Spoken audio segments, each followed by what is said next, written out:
Guys, Jackson here from Pristine Auto Lab, and today we're going to be working on this 2023 Tesla Model X.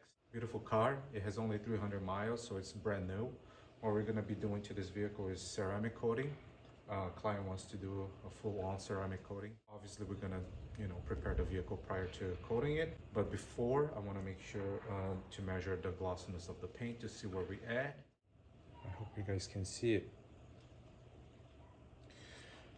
87.4. All right, guys, let's get to it.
Another thing I like to do is measure the thickness of the paint, especially because we're going to be paint correcting prior to applying the ceramic coating.